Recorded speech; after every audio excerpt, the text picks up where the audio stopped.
Stories in today's video. 1. My job is watching a woman trapped in a room. 3 years ago I was looking at the local job CL Suffice online when one of the ads caught my eye, not because of what it said, but because it said so little. Best I remember, the ad just read, job available. Good pay. No benefits. Discretion required. It then listed an email address and that was all. At the time I was managing a music store, but I had already started hearing rumors we would be shutting down within the next year and the likelihood of a transfer to another store was slim. I had been morosely looking at job listings for the last few days, but this was the first one that stood out, if only because I was bored and it was weird. So I sent an email. Half an hour later I had a response, telling me to go to a particular office building in an upscale part of the city at a precise time for my screening. I went, and after waiting for a few minutes in the lobby, I was taken into an office where I was given a series of forms and questionnaires to fill out. They collected them and told me they would be in touch. I had almost forgotten about the whole thing until a month later I got a call saying I had moved on to the second stage of the hiring process.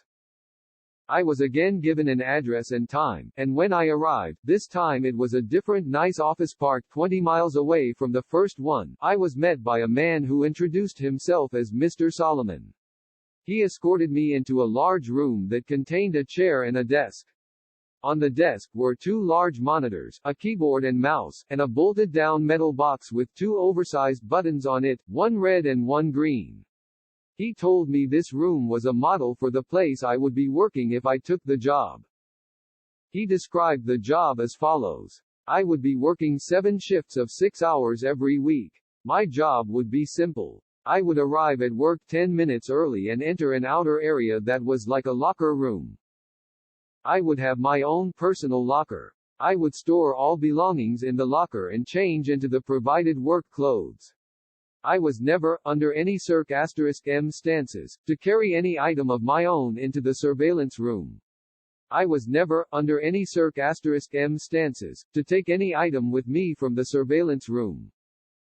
As for what I was to do in the surveillance room, I was told that the monitor on the left would constantly show a live stream from a high-definition camera in a remote location. My job was simply to watch the camera. Once an hour I would get onto the computer attached to the right monitor and enter a brief log describing anything interesting that occurred in the last hour.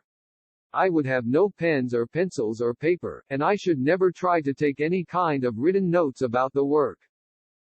As for the red and green buttons, the red button was only to be used if there was an emergency.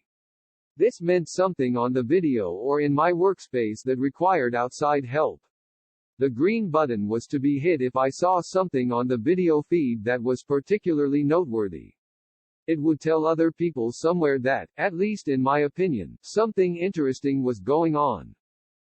Solomon stressed that while I was given discretion on when to use this button, I should err on the side of only using it if and when something, of real significance, occurred. He pointed out the camera on the ceiling of the room we were in. He said the real room would be the same. My work would be observed, and other people were watching the room on the video feed as well. He said I was only a redundancy in case other systems failed. He then smirked and asked if I knew what he meant by redundancy. I nodded, trying not to show my irritation. I don't talk that good to people, so sometimes they think I'm dumb. That's okay. Let him think that if he paid me good enough. The pay was very good. $35 an hour. This worried me. I was already thinking this was some kind of psych experiment or secret government job, which I was okay with. But that kind of money to sit and watch a screen. My mom always told me that if something seems too good to be true, it probably is, and this was seeming too good to be true. I asked if I was going to be doing anything illegal. Solomon laughed and said no. I asked if anyone was going to get hurt. Again, he shook his head no. He said the reason they were paying so much was because they needed employees that were motivated to be professional and discreet. The work they were doing was important, and for various reasons it couldn't be discussed. If I took the job, I would have to sign papers promising I would never discuss my work there or I could be sued or locked up. I'm only breaking that now because of everything that's happened. So I took the job, and because they wanted me to start right away, I had to quit the store with no notice. I felt bad about that, but I was excited about the new job too. It was a lot of money and seemed like easy enough work, if a bit boring. I was nervous that there was something more to it, but I told myself I would just have to see. No point in chickening out and wasting a good chance because I let my imagination go crazy. I was given the location of the job itself, and when I went there, I was amazed that it really was just like the model room I had been shown with only a few differences. There was a locker room you had to P*SS through to enter the surveillance room, and there was a small bathroom attached to the real surveillance room also. The real room had a small water cooler in the corner, but because I wasn't allowed to bring anything in with me, I had to eat before or after every shift. The biggest difference, of course, was that the monitors were turned on.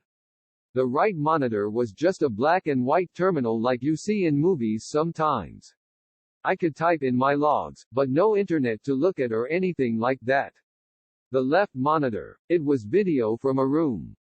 You would call it a bedroom, I guess, because it had a bed in it, but it had lots of other stuff too. A TV, a sofa and chairs, a couple of tables, and plenty of empty space in between. The camera must be high up in a corner, because I could see pretty much everything except for the far sides of furniture. At first though, I didn't notice any of that stuff. All I saw was her. She looked to be a little older than me and was very pretty. When I first saw her, she was laying on her side on the sofa. That was the part of the room farthest from the camera, but the picture was very clear and I could tell that she was sleeping. I found myself leaning into the monitor more so I could see her better, and then I thought about what I was doing and felt embarrassed. It's like I was spying on her. A peeping Tom, my mom used to call it. I didn't want to be a peeping Tom, but I didn't want to be silly either. I needed to think about it slow. It was a good job. And I wasn't doing anything wrong, right? I wasn't hurting anybody. The woman looked fine, and the room was nice. She probably agreed to be there and it's all some experiment or something. I was just overreacting. So I sat down in the chair and began my work. It didn't take long before I understood more. The woman, I took to calling her Rachel, wasn't there of her free will. I never saw her hurt, but it was clear that she never left that room except to go into what I think is a bathroom area that my camera couldn't see. Well, she never left the room on her own.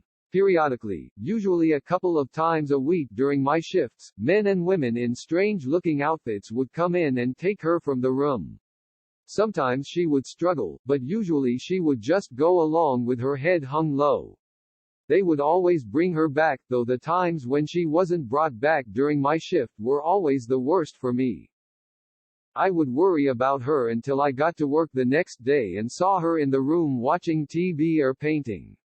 She never looked hurt or even that upset except for when they took her, and even when she fought, they were always gentle with her. Still, I knew something was wrong. I considered quitting the job, or hitting the red button and getting someone to come so I could get some answers. Or calling the police and showing them what the camera was showing me. Except I was scared. Scared of losing my job, and scared of what these people might do to me if I quit or told on them. Solomon had told me when I took the job that part of being discreet was not asking questions. I would never be asked to do more than I had already been told, but I could never tell anyone what I did or saw, and I could never ask questions about what I was doing or why. So I made excuses. It was all an experiment. She was crazy or sick and they were trying to help her. She was doing a job just like I was. Or if she really was a prisoner somewhere, at least I was watching to make sure that she was okay. If they ever tried to hurt her, or I saw that she really didn't want to be there for sure, I could get help then.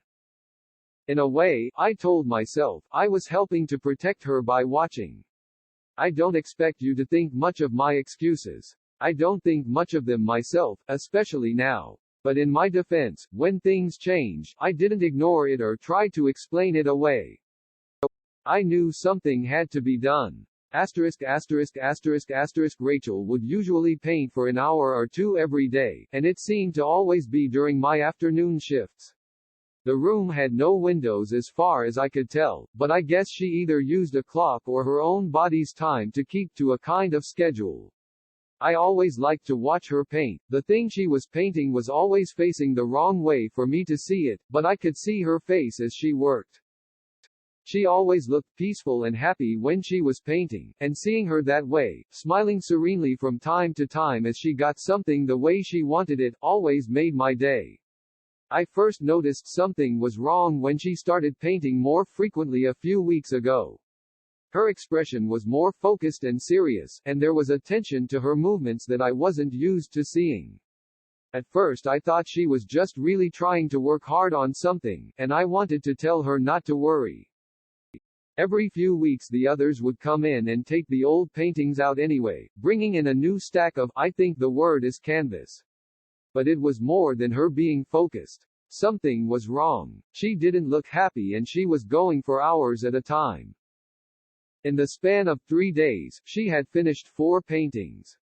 I had been growing more and more worried watching her work, and when she finished the 4th, I found myself telling her to just stop and rest a while. I had grown accustomed to talking to the monitor, talking to her in my own way. But she didn't stop. Instead she began moving the paintings, arranging them on the back and seat of the long sofa at the far end of the room. This was the first time I had gotten to see any of the paintings. Even when the others were taking them out, they always seemed to be turned away from the camera. I was still worried about her, but I was also happy to finally see something she had worked on. Happy and amazed. They were beautiful. One was a beautiful green forest. Another was an old stone well. A third was a house sitting alone on a small island. The last was an old-fashioned looking movie theater. All of them looked like something out of a dream, with trailing lines of color mixing in the air around them like leaves caught in a wind. It was only when I looked close that I realized the lines of color weren't random. They were words, easy to miss if you weren't looking close, and by themselves, they didn't seem to mean much. Just the ghost of a word somewhere in each of the paintings, easy to lose in everything else that was being shown. I leaned into the monitor and squinted, trying to read the words. Then my heart started thudding as I made them out. Blinking and rubbing my eyes, I looked again, reading them out loud in order, left to right, top pair then bottom. Please, help me, Thomas. I pushed back from the monitor, my hand over my mouth. I didn't know what to do. I didn't know how any of this could be happening. It wasn't just that she was asking for help, though that was a big part of it.